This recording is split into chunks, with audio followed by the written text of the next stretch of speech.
Hey, good evening, everybody. My name is Ryan Cousins, CEO of Critical Inc. We're right down the street here in San Francisco. We're the creators of Snickerdoodle, which I'll cover on the next slide. I got a box here. I'll just you can pass around while I'm talking. It's just you don't need to worry about zapping it with your static electricity or anything. Neither of those things work, so which will be part of the talk as well. But I just wanted to come and share some of our experiences of bringing hardware products to market. There's a lot of different layers to this, and yell at me or something if I start to ramble on or rant about some of these items, because some of them really get me going. But there's a lot of lessons to be learned, as you can imagine, and I'm sure a lot of you experience with different projects, everything from the deeply technical side of things, like signal integrity and emissions considerations, to the business side, logistics, all sorts of things that we have experimented with and completely failed at, in a lot of different ways, and learn from those and succeed in some areas. So the idea is to kind of give some little nuggets of knowledge, I guess, based on our experiences. So hopefully at least one person in here won't repeat one or more of the problems that we've experienced. So Snickerdoodle, has anyone ever heard of Snickerdoodle in here? Yeah, a few. Oh, nice, a few hands. So Snickerdoodle, if anyone's familiar with Zinc, it's a Xilinx chip. It's a FPGA and ARM system on chip. So it's kind of a cool little device, really capable, doing anything from automation and mechatronics to high throughput data and signal processing. We basically took Zinc, put on a little board the size of a business card that you'll see with the box we're passing around.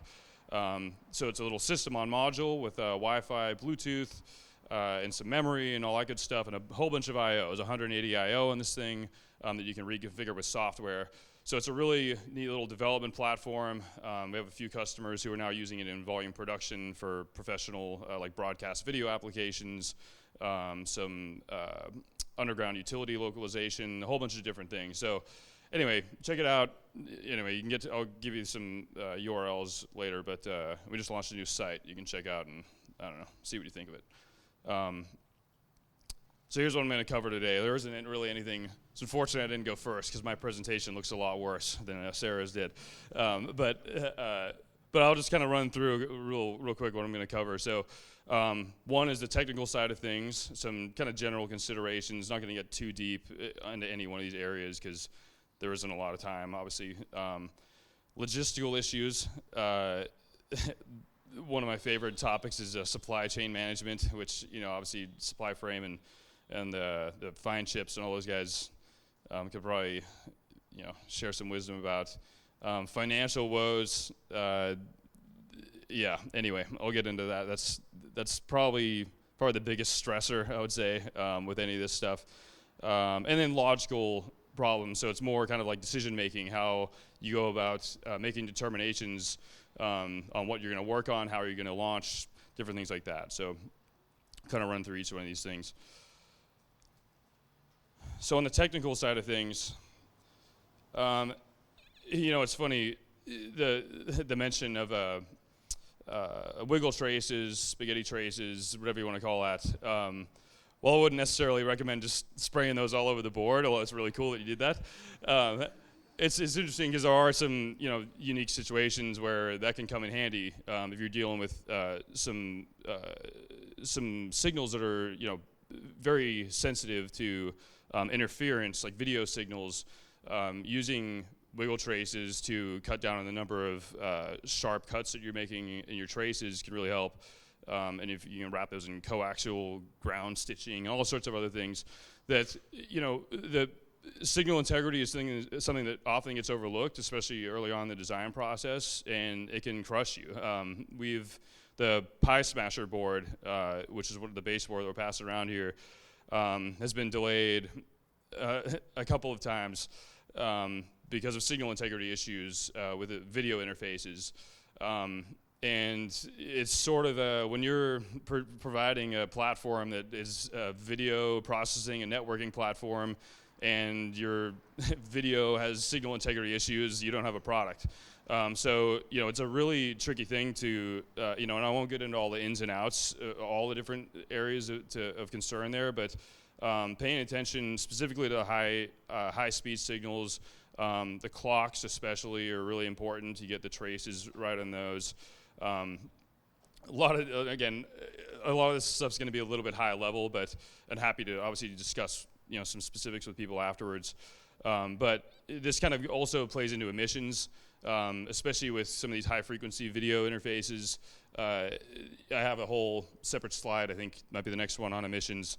But it is something you need to consider if it's a product that you're going to consider that you're actually going to produce and manufacture and sell, either onshore, offshore, whatever. Emissions are a serious consideration, as a lot of you probably already know. But an interesting one that doesn't necessarily always, it's like somewhat logical, but not necessarily, is the inclusion of, or the use of software controls on the different parts that you're using. A lot of the different ICs have a whole bunch of different pins that you might think you don't really need, but when you're going through a development especially, having different software controls, different reset lines, if you're being able to control slew rates, all different kinds of things, it's a that can save you, because especially if you're having emissions issues, for example, being able to dial back your output strengths and all these different kinds of things that you would never otherwise be able to do in hardware, or at least not in hardware until you know what the problems are, can save you tons of time. So definitely take advantage of as many software controls as you can on these more complex integrated circuits. Layout. So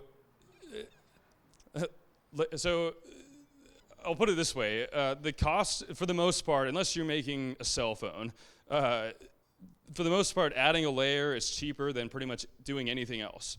Add 4 layers if you have to. I remember when we were first making the Snickerdoodle, for whatever reason, I couldn't even tell you why, but I got it in my head that we really needed to get to 10 layers. Because a couple other similar SOMs were 10 layers, and I really wanted 10 layers.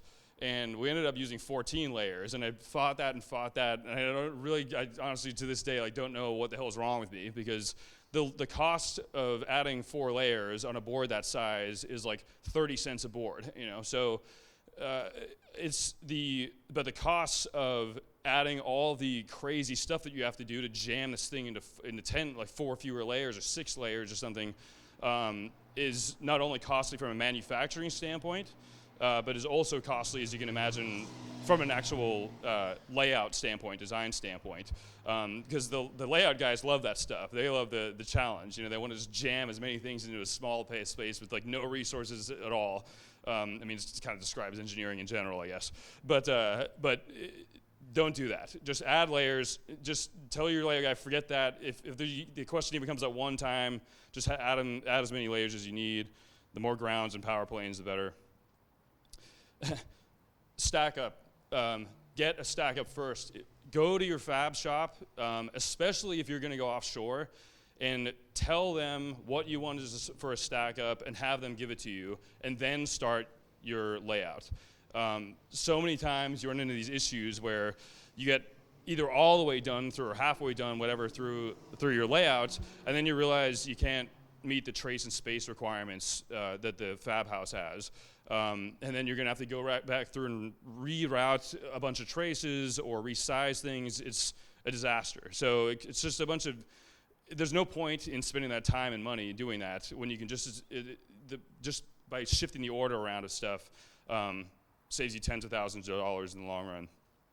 And it's really interesting, if you're designing a board, at the very high level, your layout guys or layout team might not necessarily know what your specific design intents are, some of the intricacies of the importance of how certain connectors are laid out and things like that. the best thing you can do for any connector coming off of the board is tell them where you want the pin 1 location, and then make sure they build the connector the right way. It sounds easy and stupid, but it's the same sort of thing with the stack up thing. It can save you hours and hours and hours of redone work, frustration. You get boards that come back and nothing works, and the whole joys of R&D. Emissions, real quick. Again, I probably should start a timer, because I'm going to go on and on about some of this stuff. But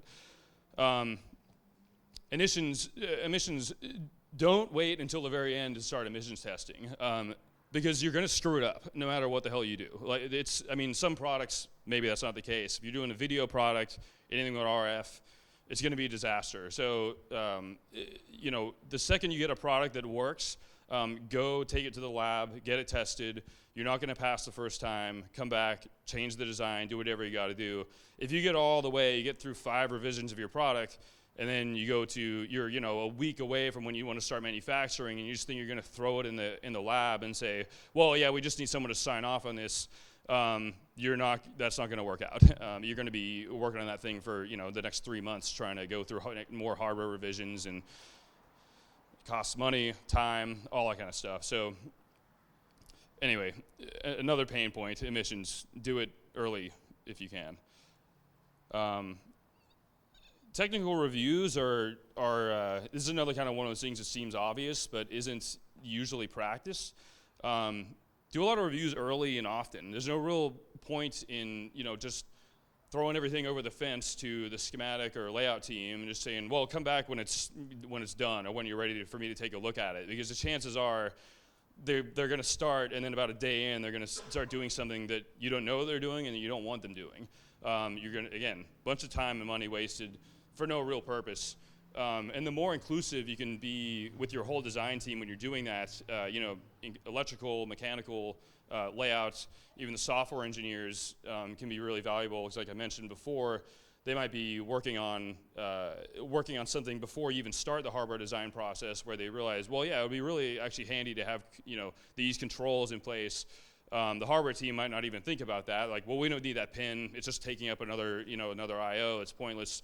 Forget that. And then you get to testing, and then everything blows up in your face. This is a really good one. So a lot of people will get DFM reports, design for manufacture reports. I would highly suggest, strongly recommend, you get those before you go to fabrication with your circuit board. You'd be surprised at, no matter how many times you review something visually and how many times you've done it before, how good you are, how many times that there's an issue with something really simple, like the ball pitch of a BGA is slightly off.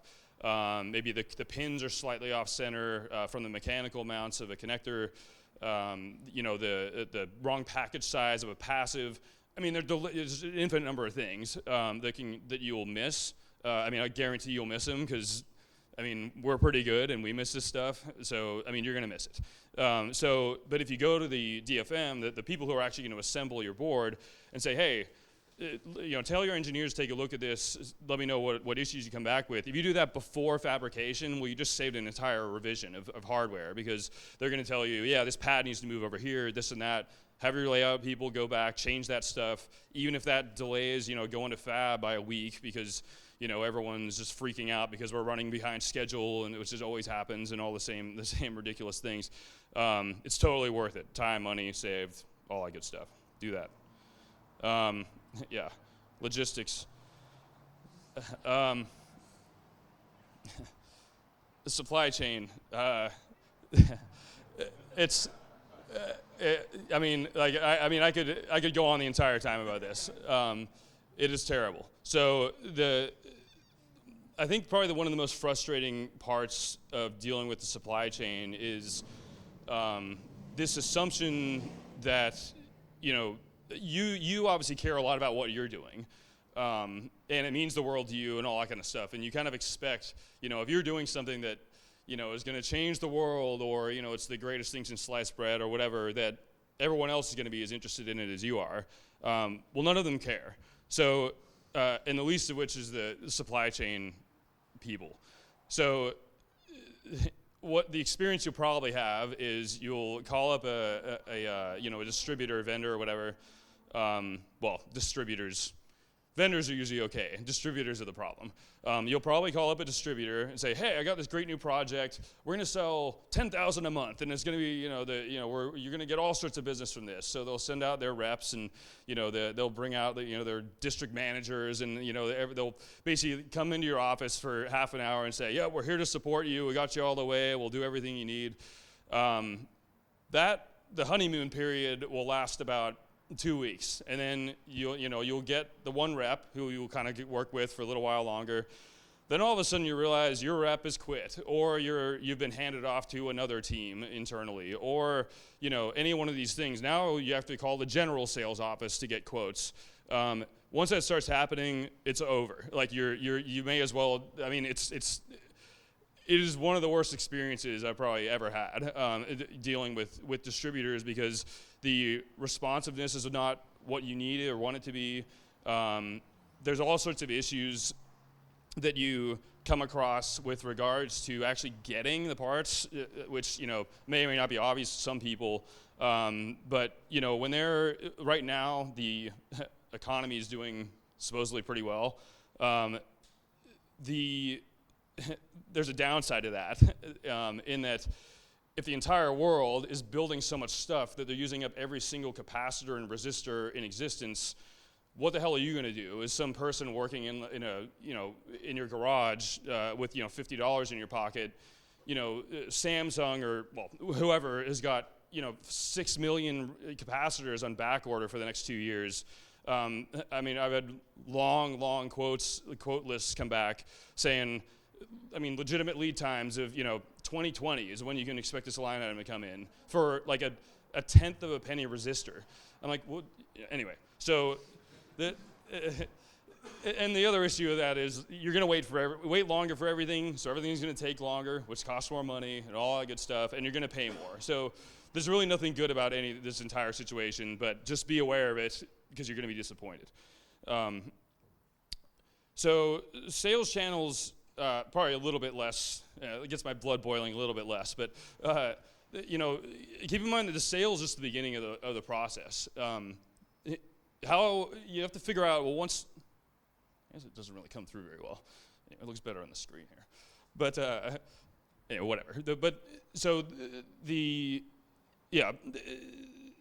The trip from, the journey from getting a sale that you're all excited about to actually getting something to somebody is not as easy as it seems. If you're doing one-offs, that's fine, but I'm going to guess you probably don't want to be spending 90% of your day putting little bubble wrap things in boxes and putting shipping labels on them and taking them to the post office and doing all that kind of stuff. So, I mean, there are a number of considerations. If whether you want to use a fulfillment service for that, which I think might be on the next slide or one of these slides. If you want to go distribution or direct, distribution gets into some pricing issues, which I'll kind of cover later. Anytime you're just adding another layer to your supply chain or your sales channel, everyone's drinking a little bit more of your milkshake. So all this extra margin that you think you had built into your product starts to get eroded away pretty quickly. And it's a lot of it gets pretty frustrating because you think, I created this great thing. I was the one who had to know how to do all this and put years of hard work and all that kind of stuff into it. All you do is put the box in the mail, and you want 20% extra for that or more. So anyway, the little things, packaging.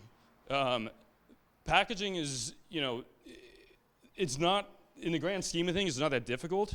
But it does take time, and it's another one of those situations where you might be working on getting a foam supplier or a box supplier for 6 months, and all you want is a little piece of foam that goes in a little piece of box, but nobody will return your calls, and because they're selling you a piece of foam. What the hell do they really? That doesn't really do anything for them. So packaging is a tricky one, especially if you want professional packaging. I honestly haven't come up with a real great solution for that yet, so if anyone has any suggestions.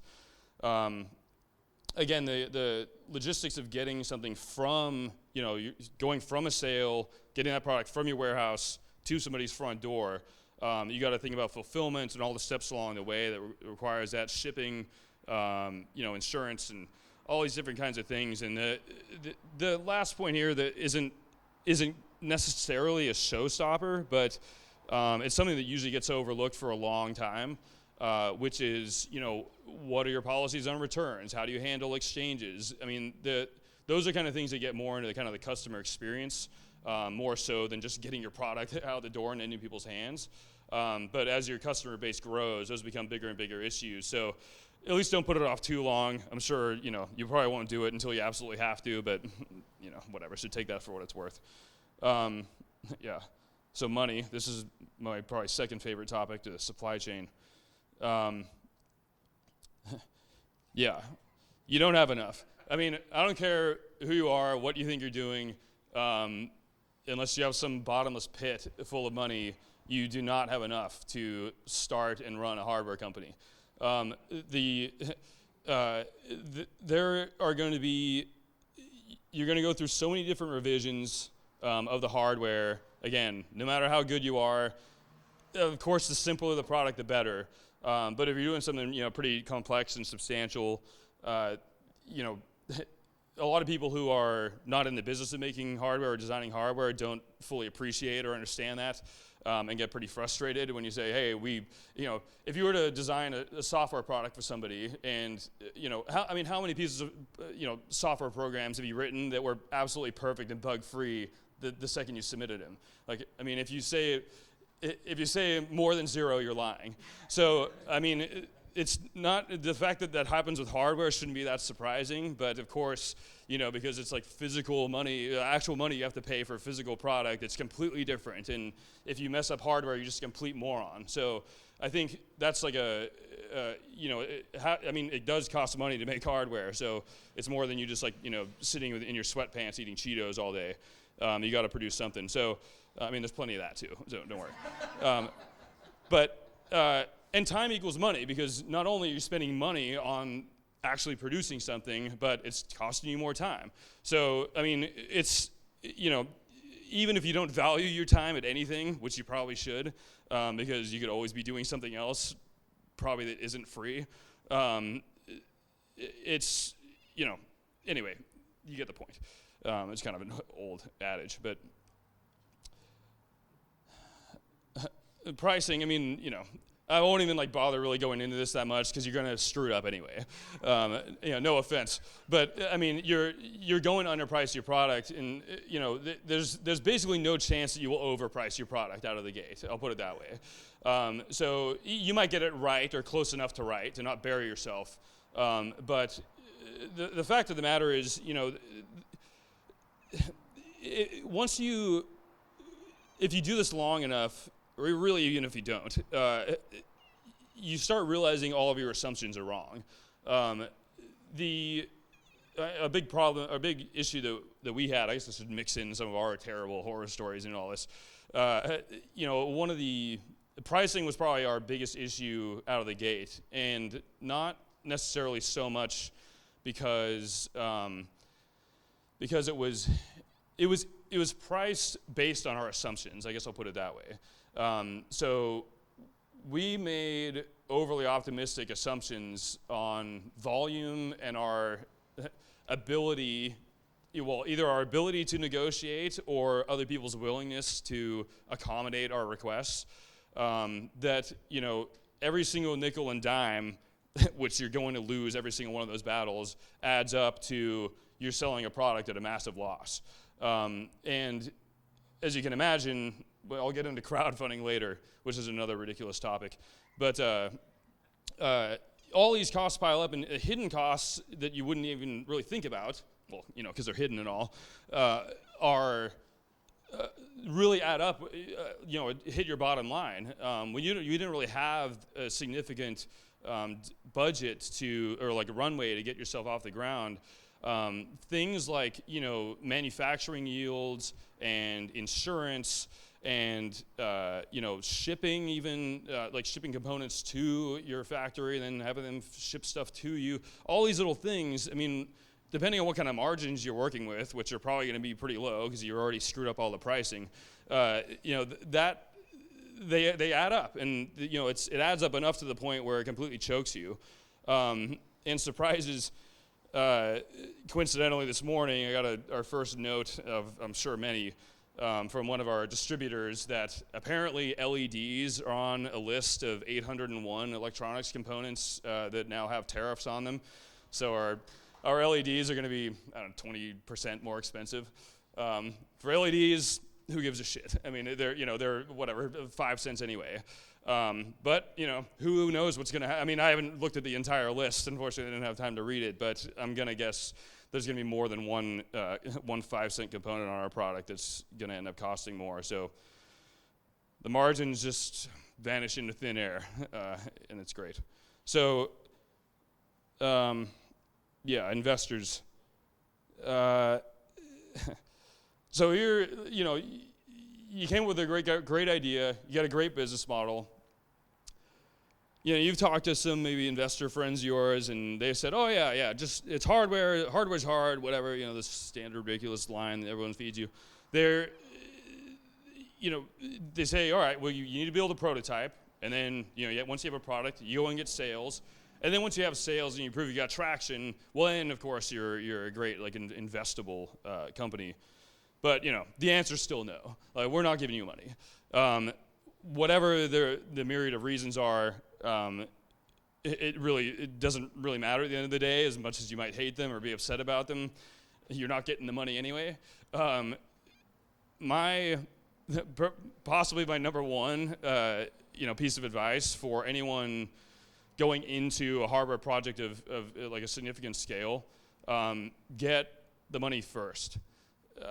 Whether that's from investors or your own savings or whatever, it doesn't really matter where the source comes from, or what the source is. Start with more than you think you need, and start with it before you need it. We had a massive problem, and I'll get into this in the crowdfunding thing. Had a huge cash crunch right before our launch, which, I mean, money has a funny way when you're, trying to pay rent and eat and all that kind of stuff, a funny way of messing with logical decision making. So the more margin you have to kind of take a lot of that stress away, the easier this stuff is going to be. So just, again, this is probably one of those pieces of advice you'll ignore because you're going to think like, oh, we're super efficient and we can do this with like way less money than anybody else would. I mean, you're wrong. So so don't even bother with that. Just get the money. And it's obviously a lot harder than it sounds, but that's sort of the point. Kind of brings me to the next point with crowdfunding. Again, this is another one of those topics that I could probably go on for a while for. We crowdfunded Snickerdoodle on Crowd Supply. The team there was super helpful. Worked with us kind of all through the process up until and including now when they're helping us with fulfillment and getting into distribution and all these other things. One issue that we ran into, the goal, the crowdfunding goal. Just to clarify, when I say crowdfunding, I mean product crowdfunding. You're pre-selling your product. There's different, Indiegogo and I don't know, maybe some others have this non-all or nothing kind of deals that they have with setting your goal. But the bottom line is, if you think you've got a good goal, you need to make it higher. Because one of the things that we did when we were, we did this like kind of back of the napkin kind of calculation, like, well, yeah, we're selling this $55 product. At the time it was $55, which was also priced wrong. Selling $55 product. Well, if we sell 1,000 of them, that's 55,000. Like, that should be enough to get it going. Like, what's the problem? So we set our goal at 55,000. Granted, we exceeded our goal and all that, but the problem is, if you hit a goal like that with a product that basically has zero or slightly negative margin, nothing's going to go very well, which is probably be pretty obvious. You don't want to set the goal for what you want, or to set it at a level just so you can achieve it. This sounds like some like life coaching seminar or something, but you need to set up you need to set the goal of what you actually need for that project to succeed. And if that means setting it at a level that you can't get to, well, then either you shouldn't be doing crowdfunding, or you need to rethink what you need to be what you're even doing. Because what you definitely do not and should not, don't do this. Set a goal, get some pre-sales, whatever. You think you're great. Oh yeah, we raised $100,000 crowdfunding. This is great. Now every investor will be interested in this. No, they're just going to laugh you out of the room. It depends on what your product is, and there's more things that go into that. Again, I don't want to go on too long about it, but don't assume that just because you sell a few units and reach your goal that you're now a fundable company, because you aren't. With crowdfunding, you got to be really careful with how ambitious you are. We were really ambitious. We designed, first of all, a product that was pretty sophisticated to begin with, and then layered like 5 more insane products on top of it, because we thought that would be cool. Like, look at this ecosystem that we have. Like, we got an autopilot and like a gigabit Ethernet router and this like video processing card and this like single board industrial computer, and like, yeah, people buy all this stuff, we'll make it all. And then we're 3 guys in a 400 square foot office. We're not making any of that crap. So, I mean, if people want to give us $2 million, I'm sure we could figure it out. But not with a $55,000 goal. We're not going to figure anything out. So, long story short, we canceled all but like 3 products. 2 of them are snickerdoodles. Different versions of it, which we also started out with too many versions of. So, focus your campaign as much as possible. Come out with like 1, maybe 2 products, like a higher end and a lower end version or something, whatever. Maybe a little kit of whatever you're putting together. Be very careful with what you promise, and yeah. Because of the extremely public nature of crowdfunding, and even the fact that you're pre-selling something, you're committed now. Like, once you go out of the plane, there's no going back. You can't unscramble an egg, whatever all the stupid analogies are. I mean, once you take that plunge, you're in it, and it is incredibly stressful and a lot of work while it's going on. Not to mention all the lead up, and then the however long it takes you to fulfill all the orders on the back end of that. So, anyway, crowdfunding isn't as easy as it seems, and I know there's been plenty of scams. I mean, I wouldn't even there have been some crowdfunding scams. Probably more often, people make all of the mistakes that I've mentioned did not make, and even a lot of those cases, they do end up getting funded. What was the one the other day that just went under? Jibo, the little like personal home robot, whatever that thing was. Yeah, they were like, it was an MIT roboticist, I'm sure super smart, talented team. They had one of the most successful crowdfunding campaigns ever, raised, I don't know, 14 or something $1 million, maybe more, $1 million in venture capital. They're closing up shop. They just had too many problems, and there you go. So anyway, crowdfunding it's not some magic pill that's going to solve all your problems. Which kind of brings me to the launch question. There are a lot of different considerations with regards to how and why to launch particular ways. And I'm not going to like run through them all, because I'm not going to be able to do that. But with a very public launch, like I mentioned, I don't know how many people have done crowdfunding campaigns that haven't gone exactly as they planned, but there is such a thing as bad publicity. Despite what the glitterati might tell you, it's not necessarily that's going to bury you in and of itself, but it does add to the stress big time, especially when you take it personally, in terms of the various personal attacks and questioning your integrity and your abilities and all. You get the whole, it's the internet, it shouldn't really be a surprise, I suppose. You just got to expect all the most vile hatred to kind of come out. Granted, there is a lot of, our backers are the only reason we exist right now. And most of them, I will say, like by far the most, are very supportive. But, the negative comments, as you can imagine, kind of probably get to you more than the positive comments lift you up. So you got to consider, the whole niche versus mass market thing isn't always as obvious as it seems.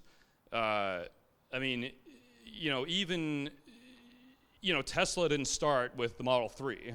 They started with the most niche product they could think of, and then made it slightly less niche, and now they're making mass market cars. And even those are relatively high end. That's not obviously just a blanket, this is the way you should do it kind of thing. But it is something you should really carefully consider. It's got to be something that fits your area of expertise, what your interest level, your interests are. There's a lot of different considerations of what makes good business sense, obviously, with regards to all that. Because once you get up to scale, at certain levels, you get that margin down low enough, you can have some serious problems. And what's kind of weird is this last point is kind of, very counterintuitive.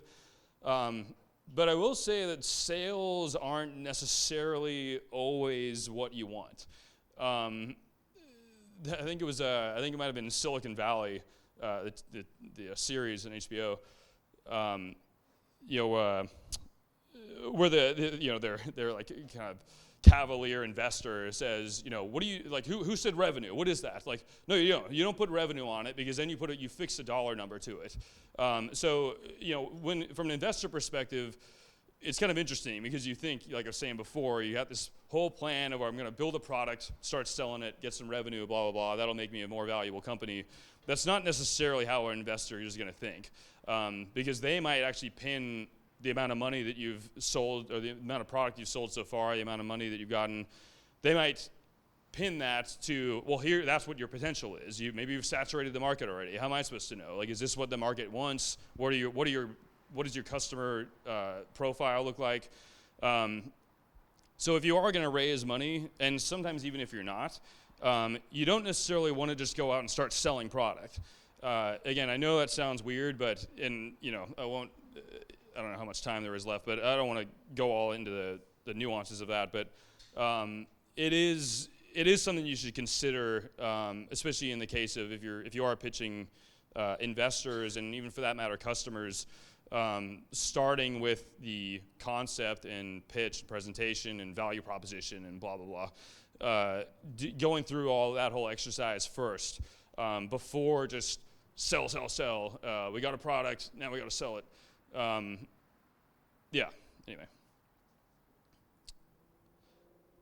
And I think this is the last slide here. So back to the whole money thing. There are a lot of different ways to do that.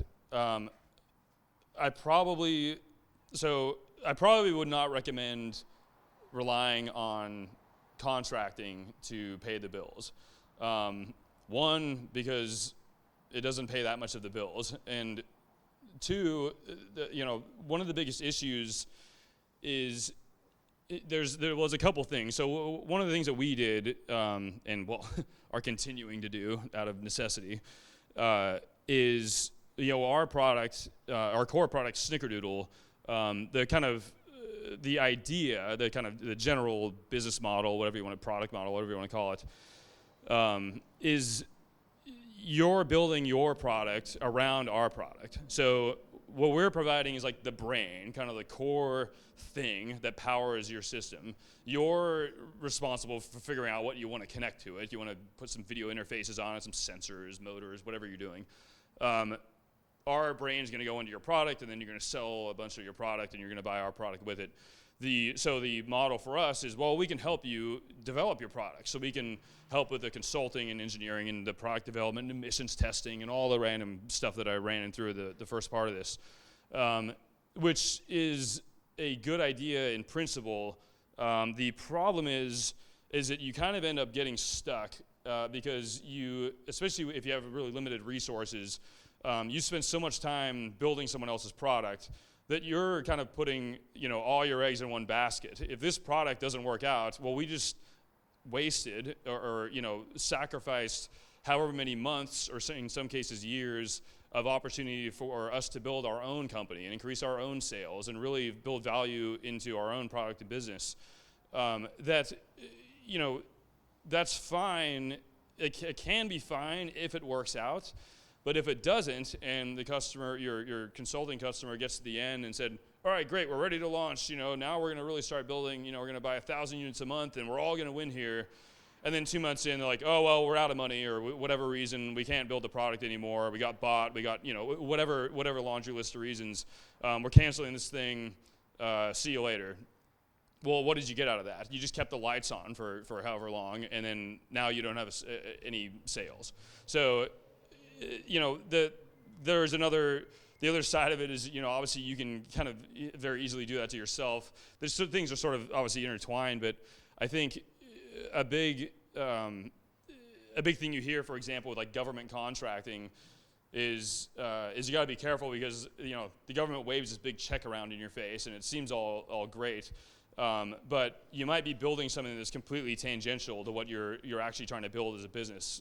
So you got to be careful, where you pick and choose your opportunities, and the whole power of no thing is a real thing. Because I mean, there are a lot of opportunities that might seem like, this is it, this is our big break, we got to just drop everything and focus on this. That you might find, 6 months, a year, 2 years down the road that, man, we really should never have started this project. So, which is not a great feeling. I believe that's it.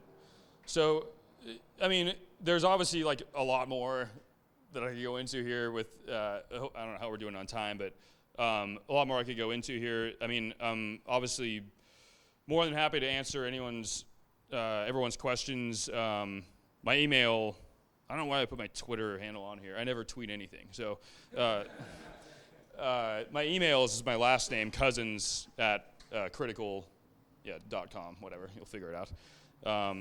You check out a new site, like I mentioned. It's pretty cool. I don't know. Spent some time working on it. But that's pretty much it. So if anyone has any questions, happy to, yo. Yeah, so two things. First off, I'm curious about emissions testing. I'm curious which lab you use or have the labs that you've used and what your experience has been with them. Yeah, the lab we used actually was, the process of emissions testing is terrible, but the lab we used was great. It's NTS, it's like National Testing Systems or Services or something like that. They're in Fremont. They've been great, accommodating. The other kind of, emissions testing. So another issue or something to think about there is obviously these labs. They're very highly specialized labs. They all have fancy equipment. They're $50,000. So the one thing that's, because they're so specialized and because there's so few of them, lab time can be hard to acquire because you're only testing at specific frequencies and distances and levels and whatever. Even if you're on a really tight development schedule and you say, all right, like we're done. This is the revision we want to test. Let's like run to the lab and test it right now. Well, somebody might be like, well, you're going to have to wait 2-3 weeks to get a lab spot. Oh, we'll put you on standby or whatever. Like it never works out. The NTS people, I would definitely recommend. I don't know if there's like specific, again, the process itself. So there are some emissions, or again, the reason that I say you're gonna screw that up is there are some really finicky things when it comes to emissions testing. For example, cables. If you're testing anything with HDMI, get fiber optic cables. Yes, it's cheating, but that it doesn't matter. Like that, everyone cheats in the same way, so that somehow makes it like a de facto, non-cheat or something. But those cables will radiate like crazy. We had a close to nightmare scenario where we'd gone through multiple hardware revisions, multiple rounds in the lab, and we said, hey, if this doesn't work, like, we don't even know what we're gonna do. Like, we might have just, the project might be dead. And we were 100% confident it would work. We knew, like, if it didn't, we're screwed. So we went into the lab, doing all the testing, and we're getting like this crazy spike at this one frequency. And they give you you send like the live probe in there. We're probing around, like, can't figure out what the hell's going on. And we moved this. There was a USB. The fiber optic cables require USB power on both ends to transmit on the little transmitter. And the USB power on the one side was like dangling off the side of the bench because we had to use like an extender to get below in the hole down at this whole thing. So it turns out that we were testing at this one frequency, and just in the course of kind of poking around the thing, we moved the cable from like pointing in one direction to another direction. The thing completely went away, and we were like below every level, every frequency you could imagine, that we were measuring. So there are some really weird. It's like witchcraft. I mean, this stuff, I'm telling you, it's even when you have done everything you can do on the board itself, though you might still have some other ridiculous problem of cable shielding or something that would otherwise be out of your control. Enclosures are another thing. I'll mention just real quick on the emissions side. If you can, try and design your enclosure with emissions in mind. There's obviously, like, you can find all the design suggestions and all that kind of stuff about how you should, the geometries that you should use when you're trying to mitigate certain frequencies getting out of a metal box and material. You get into, there's a lot of, it obviously gets pretty carried away pretty quickly, but you can do a lot of pretty simple stuff that will not amplify the emissions coming off of your device or tunnel them. If you have a big hole in the side of your thing, it's just going to shoot all of the radio waves out of that one hole, which you might pass without an enclosure, but the second you put an enclosure on, it's obviously that's like not a good situation. So that's another one of those things. As early on as you can address that, the earlier the better. Of course, it's not always practical. You got to do what you can do. But anyway, I don't know. I kind of rambled about a lot of stuff. But yeah.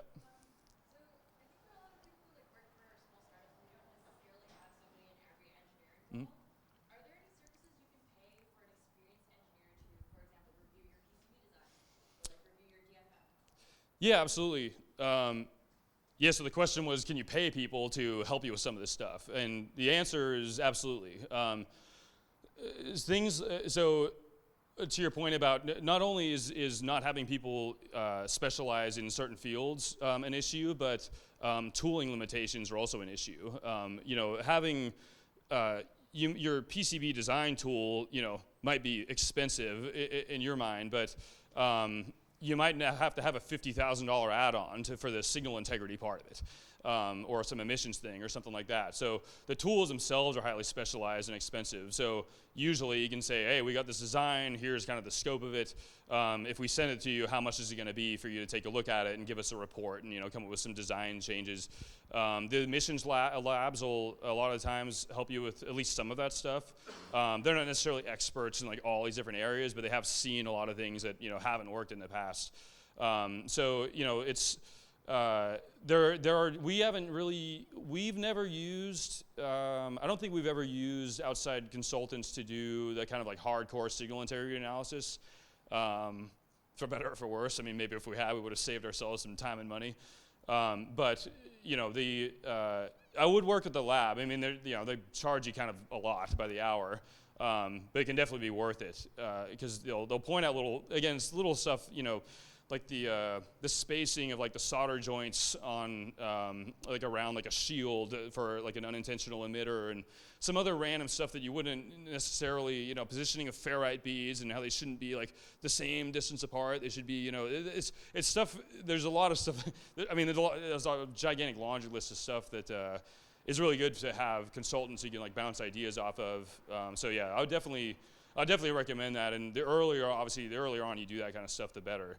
Obviously, there's limitations to that. You kind of have to have the thing laid out to have someone perform a signal integrity analysis on it. But Yeah, it's a good question. Yeah. Yep. Oh, last one. Yeah.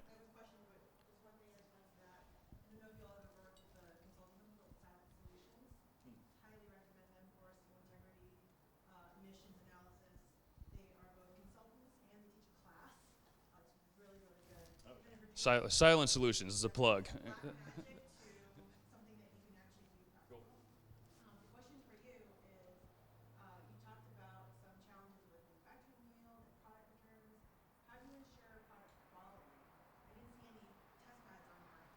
Yep. Well, yeah. So those boards is kind of funny. Yeah. The reason is that wherever it is that unit was something that we mocked up for. It was like a photo shoot basically. So it's a non-functional prototype.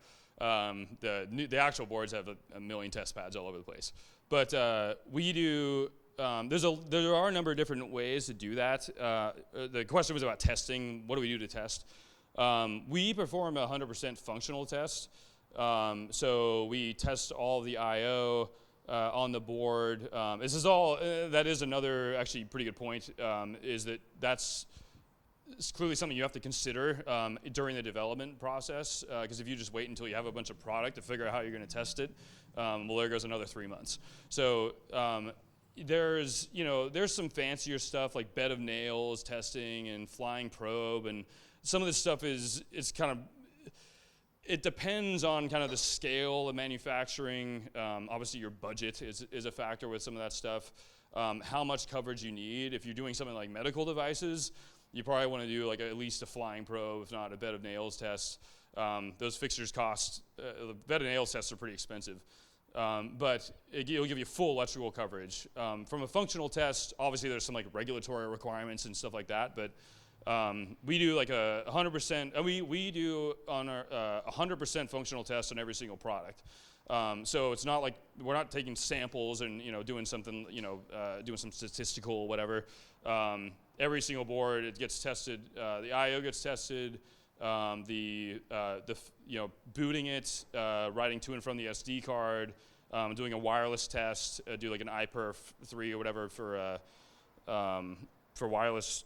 Performance testing, and I'm probably forgetting one or two others, but so it's full coverage for anything you would practically use the product for. Getting tests like that to the point where they're actually part of the manufacturing process and not something you got like an engineer doing in your lab that's just gonna be the bottleneck for everything is again another project. But yeah, it's a good question, and it is a serious consideration because some of the stuff, that people are designing our product into. I mean, you don't know where your product's going. People could be legitimately using this for medical devices, or something that's highly critical. I mean, the name of our company is Critical. It wasn't like a mistake. We specialize in like, well, I mean, even though it might look like one, but. We specialize in safety critical and mission critical systems. So we expect if we were getting a product from somebody, this thing better work, and I don't want to hear that, oh yeah, this is just one of those ones that one of the diodes got flipped. Oh, I'll just send it back. It's no problem. I don't want to be hearing that. Like I want this thing to work every single time that you ship it to me.